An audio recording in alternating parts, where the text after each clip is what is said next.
I came up with the perfect analogy to explain the social coin responsibility, specialize. It explains the two roles and how to find balance between them. And the core idea is based on ChatGPT. Think of responsibility and specialize in terms of the roles they play when a human user interacts with ChatGPT. Essentially, the user assigns a task and ChatGPT does the work. But let me jump back a bit. ChatGPT is a highly intelligent AI language model that generates text responses to so-called prompts given by its user. However, the quality of these responses depends heavily on the user's ability to write effective prompts and validate the responses ChatGPT generates. The better the user understands how ChatGPT works and what they're using it for, the better they're able to use it to its full potential. And in the end, it's the user's responsibility to own the finalized output. Let's say the user prompts ChatGPT with a vague or poorly worded question.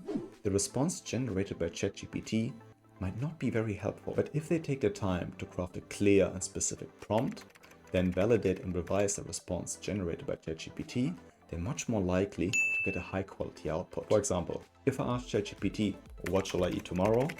The response will not be too useful. Scratch that. I have to disagree with my script here. This response is actually not too bad. It gives me several examples of healthy meals, and it tells me what information ChatGPT would need to improve the quality of the response. This is actually pretty good. But my point still stands.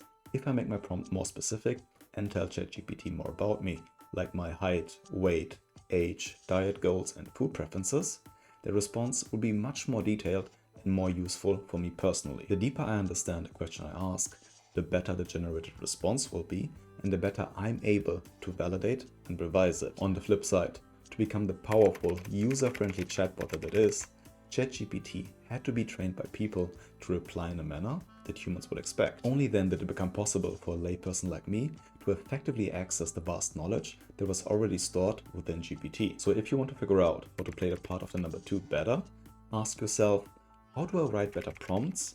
And what do I need to know to validate a response? And if you want to be a better number 3, try to understand the context of the prompt and how to tailor it in the manner that number 2 would expect. And yes, this video was created with a little bit of help from ChatGPT. Dear ChatGPT, how do I blow up my YouTube channel in the next 3 months?